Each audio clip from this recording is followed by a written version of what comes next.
Imagine.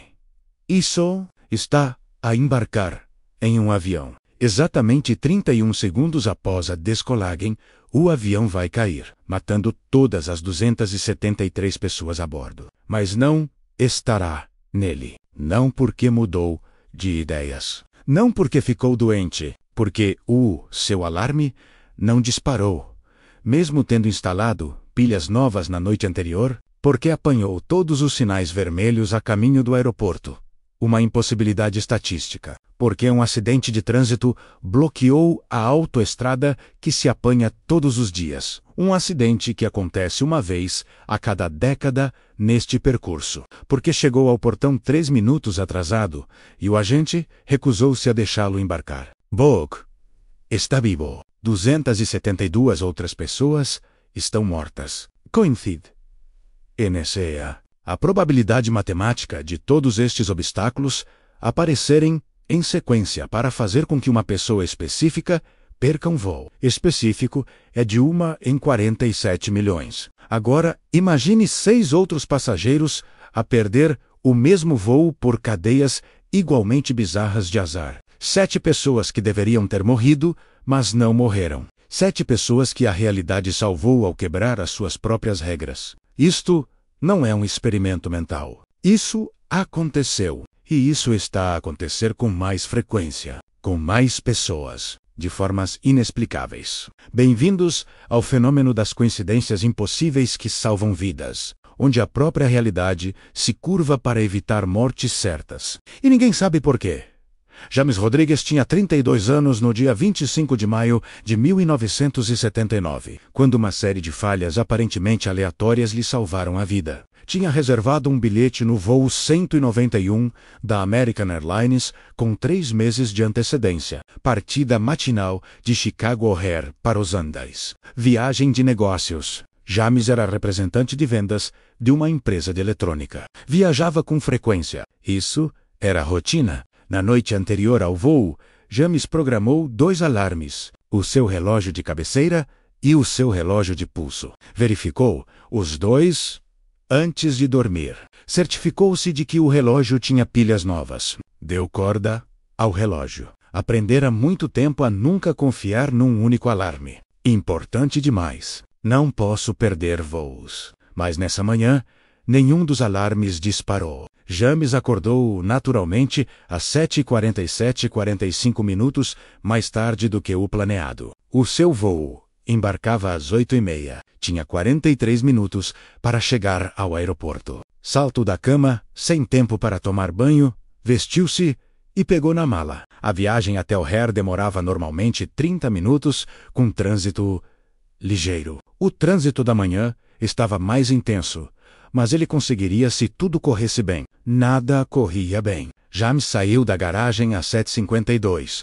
Passou um sinal vermelho no primeiro cruzamento. Ficou ali sentado, tamborilando com os dedos, observando os preciosos segundos a passar. O sinal ficou verde. Conduziu 2 quarteirões. Outro sinal vermelho. Depois, outro. Depois, outro. 6 sinais vermelhos consecutivos. James já tinha conduzido por aquela rota centenas de vezes. Nunca tinha passado por mais de 2 sinais vermelhos seguidos. 6 era impossível. Os sinais não eram cronometrados dessa forma, mas todos os sinais ficaram vermelhos assim que se aproximou. Às 8h04, James entrou na autoestrada. O trânsito fluía. Pisou o acelerador, zigue-zagueando entre as faixas, tentando recuperar o tempo perdido. Então, ele viu luzes de travagem, quilômetros de luzes de travagem, estendendo-se à frente como um rio vermelho. O trânsito parou completamente. James ficou ali sentado, com as mãos a agarrar o volante, olhando para o relógio. 8. E 7. 8. E 9. 8. E 12. Ninguém a mexer. Ele ligou o rádio. Boletim de trânsito. Acidente grave a bloquear todas as faixas. Tempo estimado de libertação 40 minutos. James sentiu o peito apertar. Ele ia perder o voo. 10 anos a viajar em negócios.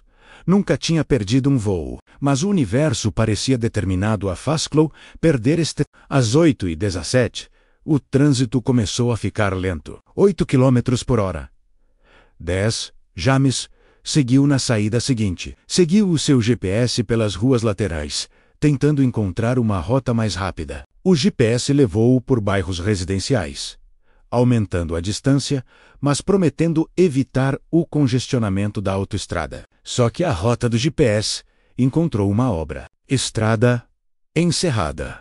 Placas de desvio apontavam para uma direção que o afastava ainda mais do aeroporto. James praguejou, virou-se e encontrou outra rua. Às 8h31, ainda faltavam 15 minutos para o aeroporto de O'Hare. O seu voo estava embarcando. Às 8h36, entrou no parque de estacionamento do aeroporto. Pegou na sua mala e correu. Atravessou o terminal, passou pela segurança, que estava milagrosamente iluminada naquela manhã, e correu para o portão. Chegou às 8h41. A porta estava fechada. O avião ainda lá estava, visível pela janela, mas a ponte de embarque tinha se soltado. James correu para o balcão, ofegante. Preciso de embarcar. Por favor.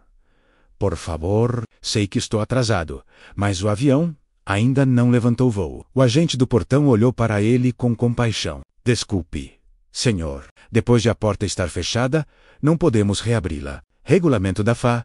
O senhor terá de apanhar o próximo voo. James implorou. Explicou sobre o alarme, o trânsito, os desvios. A agente abanou a cabeça. Regras eram regras. James ficou ali, derrotado, a observar pela janela o voo 191 a afastar-se do portão às 8h59 da manhã. James observou o avião a taxiar até a pista. Estava irritado, frustrado. As suas reuniões em Los Angeles teriam de ser remarcadas. O seu chefe ficaria furioso. Tudo por causa de uma série de obstáculos inacreditáveis que surgiram do nada naquela manhã. O avião levantou voo às 9h04. James virou-se da janela dirigindo-se para o balcão para remarcar a passagem, quando ouviu gritos. Virou-se. Através da janela do terminal, viu fumo preto a subir de algum lugar além da pista. As pessoas corriam. Alarmes começaram a soar. Os funcionários do aeroporto gritavam nos rádios. James não percebia o que estava a acontecer. Depois, ouviu o anúncio. O voo 191 da American Airlines despenhou-se na descolagem. Todo o pessoal de emergência para a pista 32 direita, as pernas de James cederam. Sentou-se pesadamente no chão do terminal. O avião que acabara de ver levantar voo, o avião em que ele deveria estar, caiu.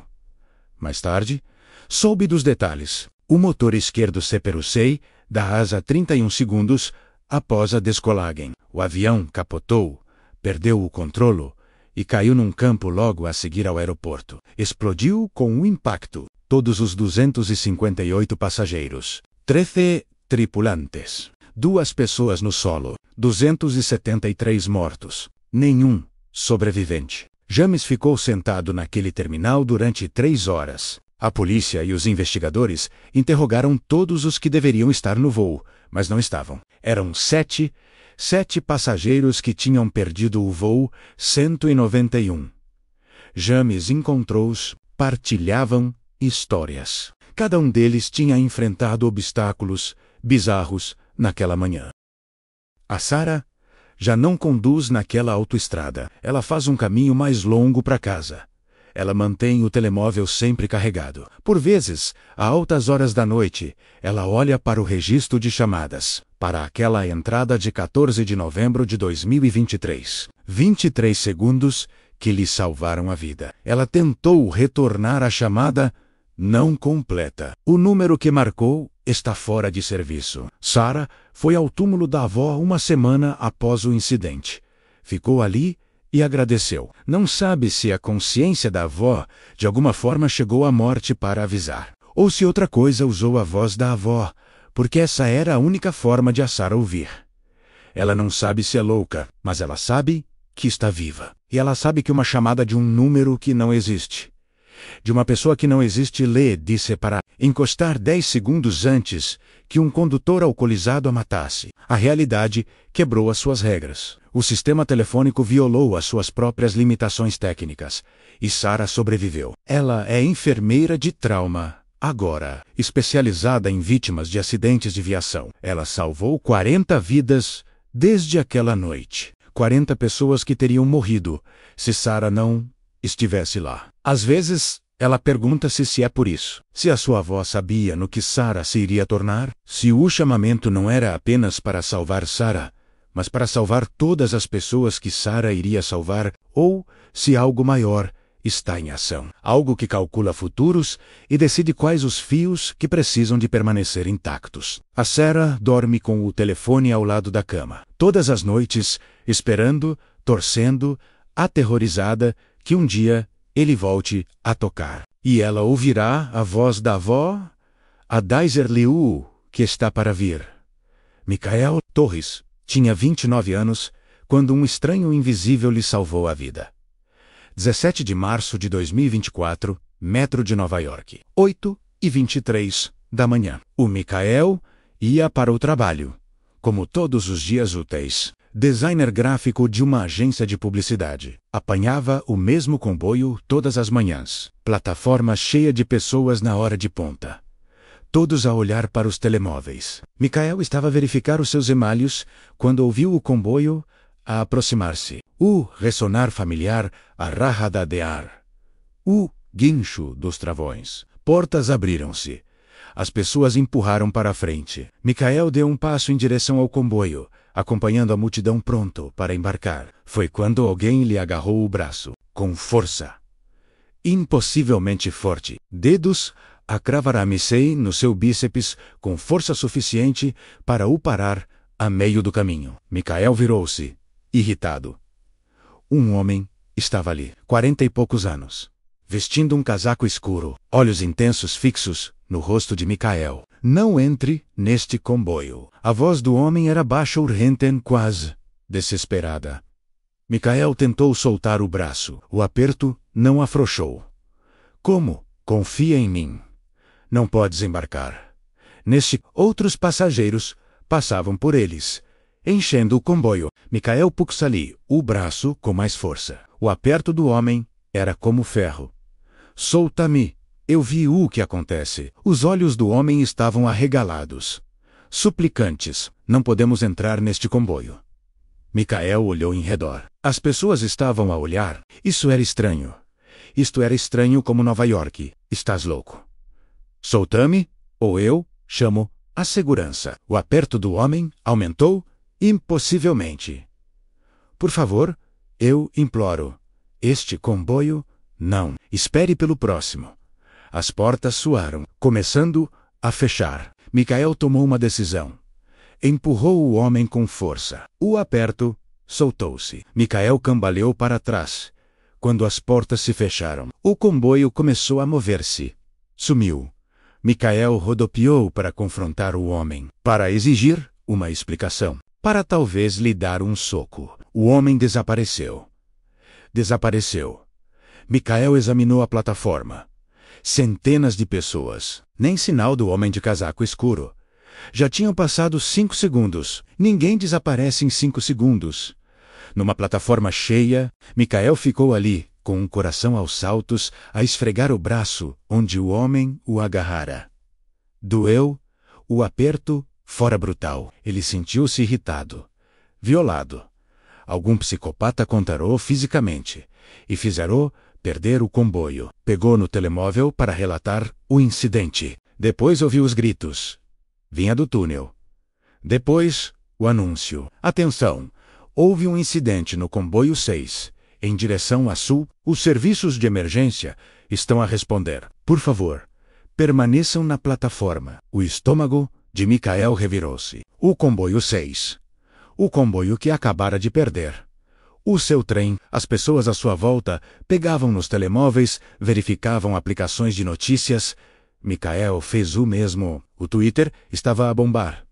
Descarrilamento de comboio. Linha da Sexta Avenida. 2 estações a sul. Relatos iniciais múltiplas vítimas. O Michael sentiu frio. Abriu caminho por entre a multidão até ao agente de trânsito, à entrada da plataforma.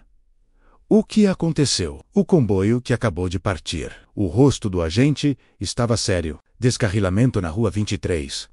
Ainda não temos todos os pormenores, mas é mau. Às 9 da manhã, a notícia estava por todo lado. O comboio 6, em direção a sul, descarrilou na estação da Rua 23. Falha mecânica, o terceiro vagão descarrilou e bateu na parede do túnel. 4 mortos, 23 feridos. Michael verificou o seu lugar habitual. Embarcava sempre no terceiro vagão segunda porta. Ficava perto do meio. Essa era sua rotina. Todas as manhãs. Mesmo vagão. Mesmo lugar. O terceiro vagão era onde ocorriam as mortes. 3 das 4 pessoas que morreram estavam perto do meio do vagão. Michael estaria mesmo ali. Ele teria morrido. O Michael saiu do trabalho mais cedo. Foi para casa. Ficou sentado no sofá, a olhar para o vazio. O homem na plataforma tinha lhe salvo a vida.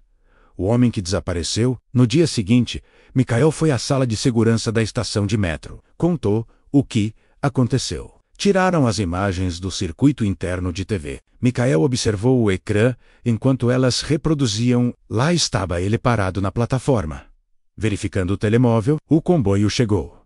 Deu um passo em frente em direção às portas, e depois parou. Simplesmente congelou. Durante 30 segundos, Michael ficou completamente imóvel, a olhar para o vazio. A sua boca se movia. Parecia estar a conversar com ninguém. A plataforma à sua volta estava lotada, mas havia um espaço vazio, mesmo à sua frente. Nenhum homem de casaco, escuro, sem contato físico. Nenhum aperto no seu braço. As portas do comboio fecharam-se. O comboio partiu. Michael ficou ali sozinho. Depois olhou em redor, confuso. O segurança olhou para Michael. Estiveste sozinho o tempo todo. Ninguém te tocou. Isso é impossível. Sentiu, ouvi a voz dele. Agarrou-me o braço com força suficiente para... Michael arregaçou a manga. Havia um hematoma no seu bíceps, roxo escuro, em formato de dedo. O polícia olhou fixamente para ele. Mas a filmagem voltaram a assistir. 3 ângulos de câmara diferentes. Todos mostravam a mesma coisa. Michael, sozinho, a falar com o nada. Nenhum homem, sem contato físico. Nada. O Michael foi a um médico. O médico examinou o hematoma. Isto é recente. Nas últimas 24 horas, consistente com alguém a segurar-lhe o braço, com uma força considerável. Mas ninguém me tocou. As câmeras mostram que estava sozinho. O médico não tinha explicação. Michael tem a filmagem guardada no telemóvel agora. Assiste às vezes, tentando perceber. Ele sentiu a mão. Ouviu a voz, viu o rosto do homem. Era real. Mas a realidade diz que não era. O seu braço diz que alguém o agarrou. As câmeras dizem que não estava lá ninguém. S pessoas. 3 intervenções impossíveis. James Rodrigues e outros 6 impedidos de embarcar no voo 191 por uma cascata sincronizada de falhas. Sarah Chun, avisada por um telefonema da avó morta, usando um número que não existe há 12 anos. Michael Torres, fisicamente contido por uma pessoa invisível que sabia o que iria acontecer. 7 sobreviventes do voo 191, 273 mortos. A Sarah viva porque parou. Um condutor bêbado morto. Michael vivo porque perdeu o comboio. 4 pessoas naquele vagão mortas. Em cada caso, a realidade duplicou. Quebrou as suas próprias regras. Desafiou a probabilidade, a tecnologia, a física, para salvar pessoas específicas, enquanto deixava outras morrer. E ninguém sabe por quê. O voo 191 foi há 46 anos. A chamada de Sarah foi há 2 anos. O encontro de Michael foi há 8 meses. Os incidentes estão a tornar-se mais próximos, mais frequentes. Mais pessoas a relatar coincidências impossíveis que a salvaram. Avisos estranhos. Obstáculos inexplicáveis. falhas de realidade que impedem a morte. Algo está a mudar. Ou estamos a tornar-nos mais conscientes dessas intervenções. Ou estão a acontecer com mais frequência. Ou as regras que mantêm a realidade estável começam a falhar. O James tem agora 78 anos. A Sarah tem 28 anos. O Michael tem 29. Eles não se conhecem. Vivem em cidades diferentes. Vidas diferentes. Mas partilham o conhecimento de que estão vivos por razões que não conseguem explicar. Que algo decidiu que valia a pena salvá-los. E carregam o peso de se perguntarem por que eles e não os outros. Por que é que 7 pessoas perderam o voo 191, mas 273 não? Por que é que Sarah recebeu a advertência, mas o condutor embriagado não? Por que é que Michael foi parado, mas outras 4 pessoas não? A resposta pode ser que não há resposta, que a realidade é aleatória e que tiveram sorte. Mas a matemática diz o contrário. A impossibilidade das coincidências diz o contrário. O hematoma no braço de Michael, provocado por um aperto que as câmaras não conseguiram ver, diz o contrário. A realidade está a quebrar as suas regras. E está a quebrá-los para salvar vidas. A questão não é se isso está a acontecer. As evidências provam que sim. A questão é o que acontece a seguir. Quando as regras quebram completamente, quando a realidade deixa de ser estável, quando as falhas se tornam demasiado frequentes para serem ignoradas. Vivemos num mundo que se está a desintegrar lentamente, ou estamos finalmente a ver os fios que sempre estiveram lá? De qualquer forma, James, Sarah e Michael estão vivos, contra probabilidades impossíveis, salvos por forças que não conseguem compreender. Viver em tempo emprestado numa realidade que pode não ser tão sólida como pensamos. A matemática do que aconteceu a James, Sarah e Michael não quebra apenas a probabilidade. Ela estilhaça menos a... Um matemático da Universidade de Yale analisou o caso do voo 191 em 1982. 7 passageiros perderam o mesmo voo, condenado por obstáculos, completamente sem relação entre si. Calculou a probabilidade em 1 em 47 milhões. Para colocar isto em perspectiva, é mais provável ser atingido por um raio 2 vezes, no mesmo ano do que ter 7 pessoas aleatórias, independentemente impedidas de embarcar num voo específico por azar sincronizado. O telefonema de Sarah viola a infraestrutura de telecomunicações. Um telefone fixo desligado que não existe há 12 anos transmitiu uma voz em tempo real. As operadoras telefônicas confirmaram a impossibilidade técnica. A linha está fisicamente cortada. Nenhum sinal pode ter origem daquele número. No entanto, o telefone de Sarah recebeu uma chamada. Os registros da operadora dela mostram isso. 23 segundos de dados transmitidos de uma fonte que não existe. O hematoma de Michael prova contato físico. O exame médico confirmou que alguém lhe agarrou o braço com força significativa.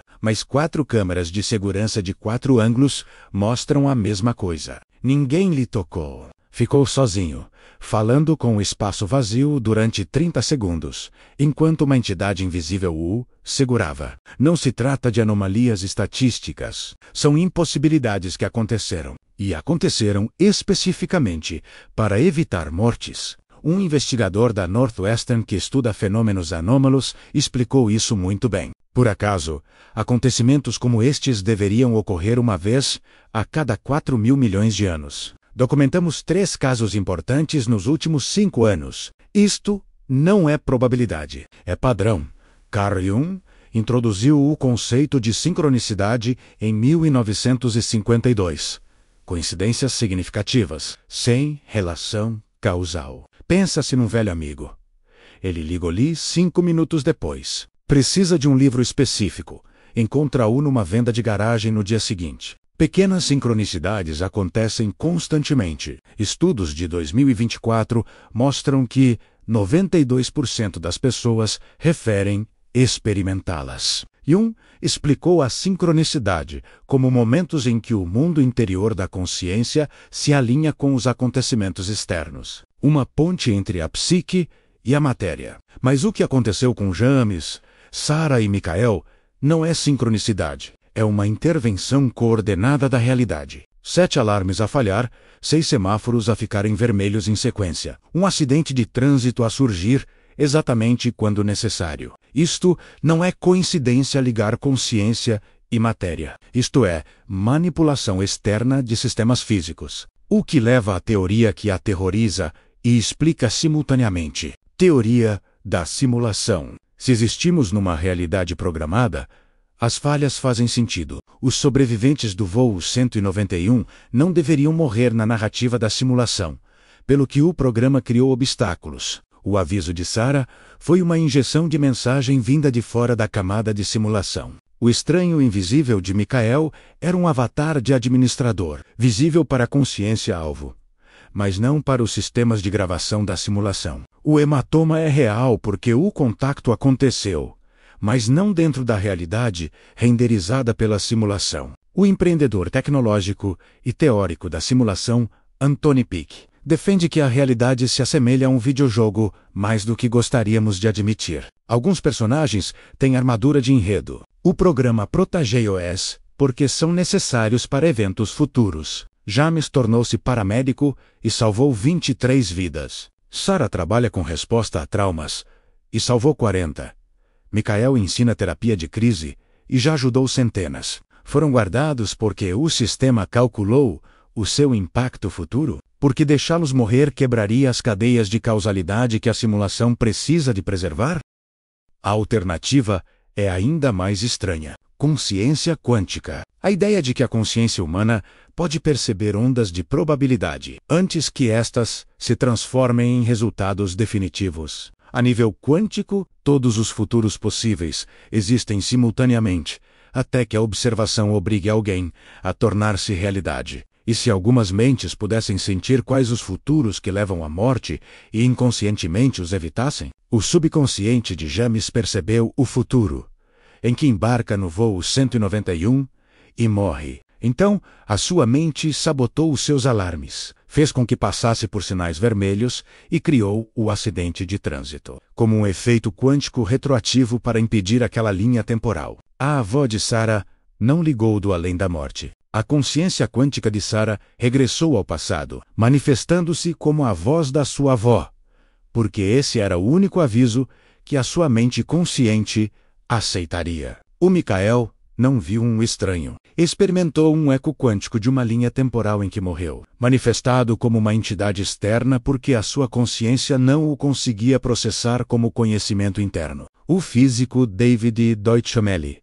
A interpretação de muitos mundos levada ao seu extremo lógico. Não estamos numa linha do tempo. Estamos em todas as linhas temporais simultaneamente. As pessoas que sobrevivem a situações impossíveis são aquelas cuja consciência está quanticamente emaranhada em múltiplos ramos de probabilidade. Percebem as linhas do tempo da morte e mudam inconscientemente para ramos de sobrevivência. As falhas, as intervenções, as coincidências impossíveis, são estas as costuras onde as linhas do tempo se fundem. A evidência de que estamos constantemente a saltar entre realidades paralelas e a nossa percepção linear do tempo faz com que pareça uma intervenção externa. De qualquer forma, quer estejamos numa simulação protegida por administradores ou em consciências quânticas, a navegar por ramos de probabilidade. O resultado é o mesmo. A realidade curva-se para certas pessoas, e ninguém consegue prever quem ou porquê.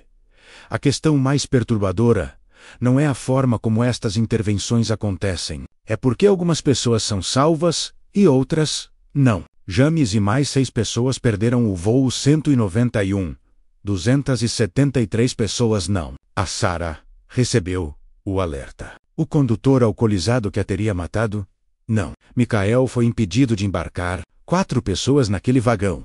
Não. O que determina quem vale a pena salvar? James pergunta-se isso todos os dias. Pergunta-se há 46 anos. Eu não era especial. Apenas um vendedor. P.U.U.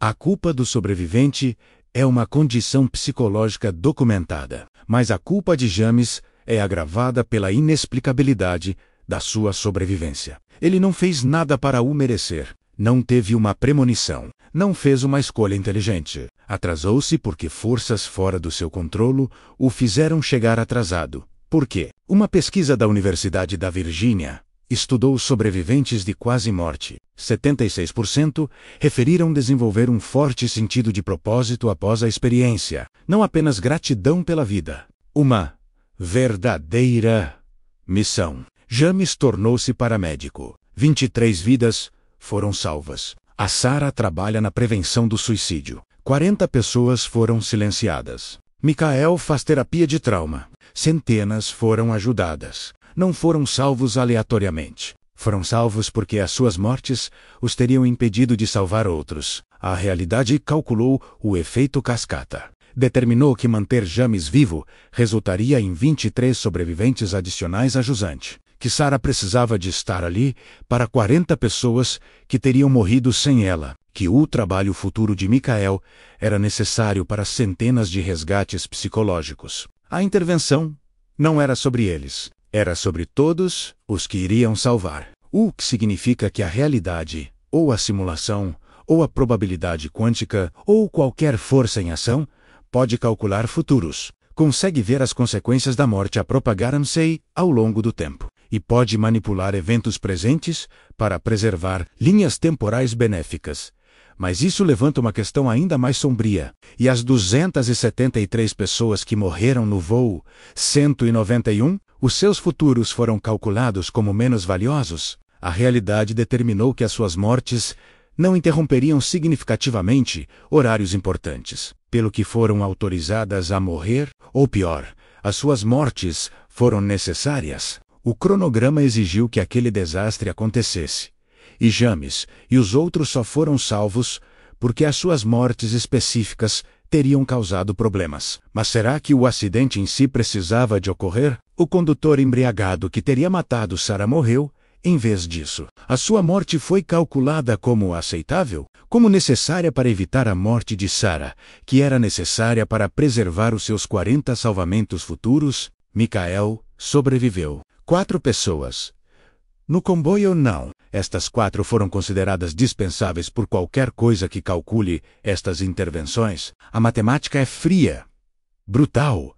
Se a realidade é proteger certas pessoas por causa do seu valor futuro, então é simultaneamente escolher não proteger outras, fazer determinações sobre qual a vida que importa mais. E as pessoas que sobrevivem têm de viver com esse conhecimento. James salvou 23 pessoas, mas 273 pessoas morreram para que ele o pudesse fazer. A taxa de câmbio é assustadora. Sarah salvou 40. Um condutor alcoolizado morreu. O Michael ajudou centenas. 4 passageiros de comboio morreram. Estão vivos porque a realidade fez um cálculo. Decidiram que as suas ações futuras superavam o valor das pessoas que morreram no seu lugar. Não há conforto nisso. Apenas o peso esmagador da obrigação. James não se reformou quando podia. Permaneceu como paramédico até que o seu corpo não aguentou mais. Porque cada vida que ele salvou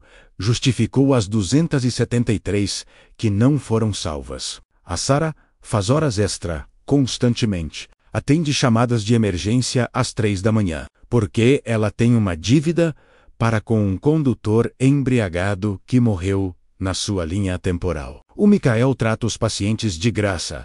Por vezes, terapia pro bono para pessoas que não podem pagar. Porque 4 pessoas morreram para que ele pudesse apanhar um comboio diferente.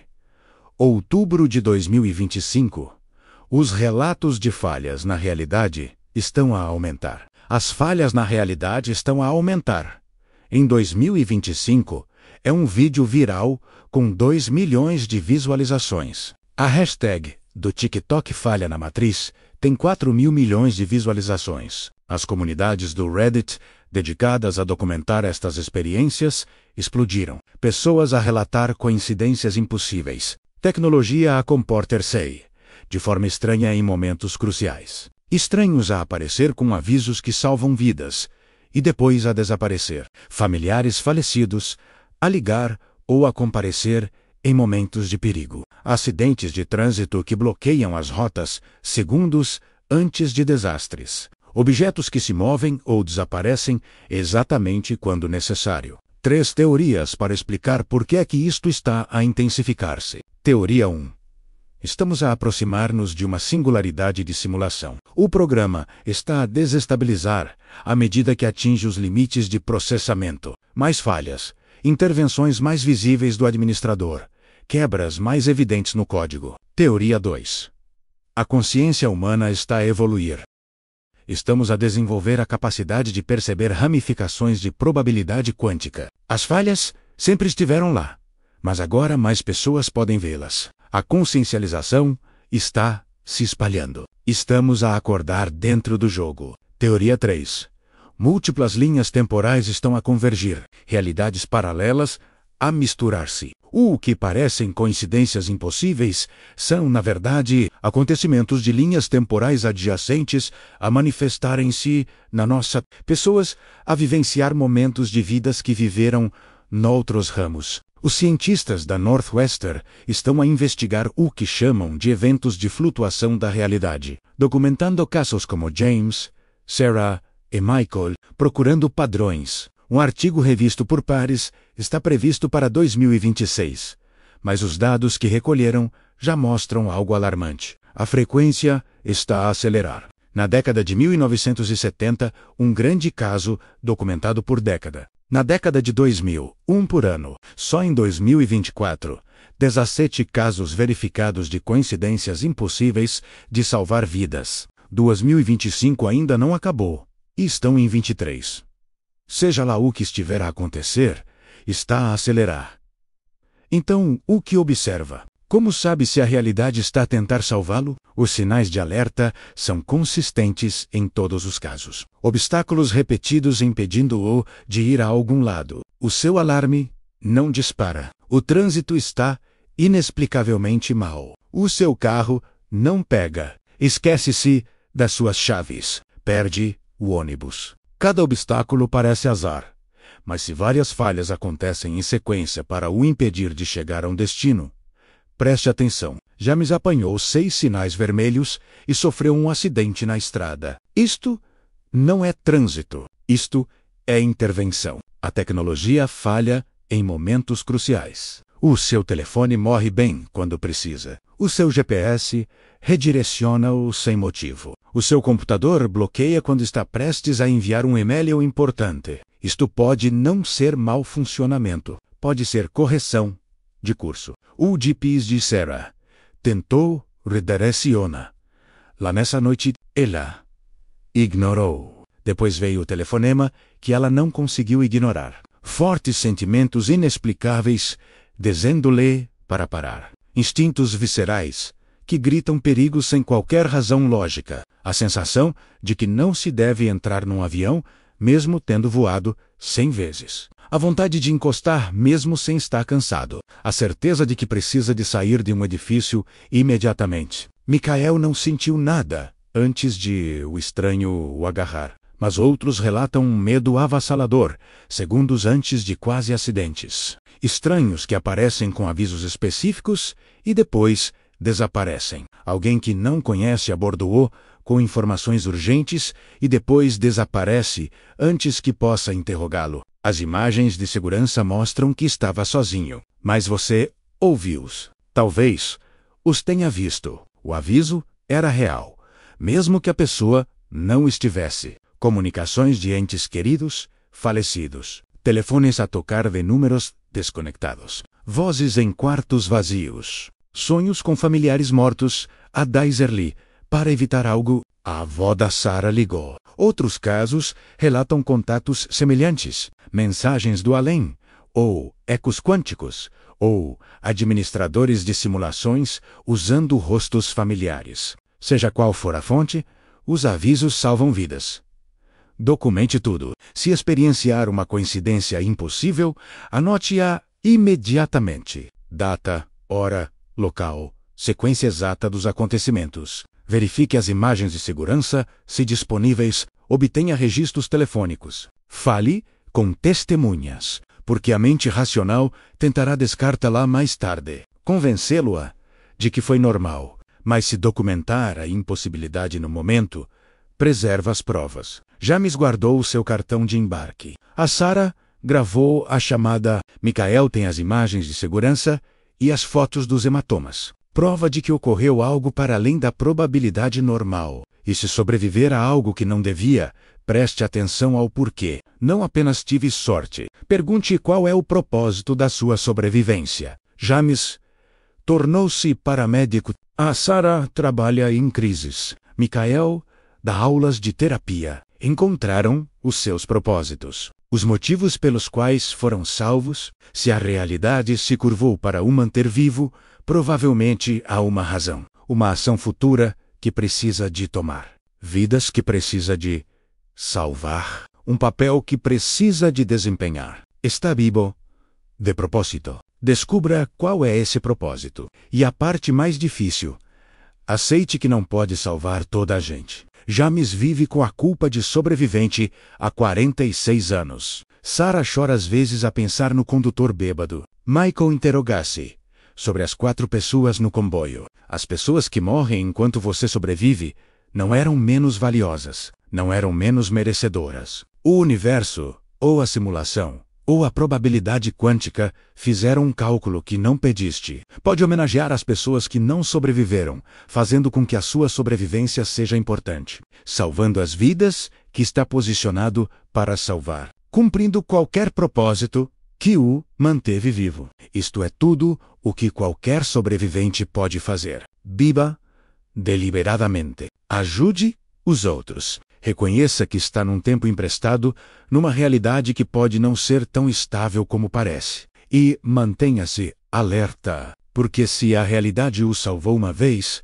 pode precisar de o salvar novamente. As falhas estão a aumentar. Mais pessoas estão a sobreviver a situações impossíveis. Mais intervenções estão a decorrer. Estamos a entrar num período em que as regras da realidade estão a quebrar ou a tornar-se visíveis. De qualquer forma, a ilusão confortável de que vivemos num universo determinístico e previsível está a desfazer-se. James, Sarah e Michael estão vivos porque algo decidiu que precisavam de estar. Não sabem o que é esse algo. Não sabem por que foram escolhidos. Não sabem se algum dia o compreenderão. Mas estão vivos contra a matemática, contra a tecnologia, contra a física. Vivos porque a realidade quebrou as suas próprias regras. E passarão o resto da vida a pensar se fizeram o suficiente para justificar este presente impossível.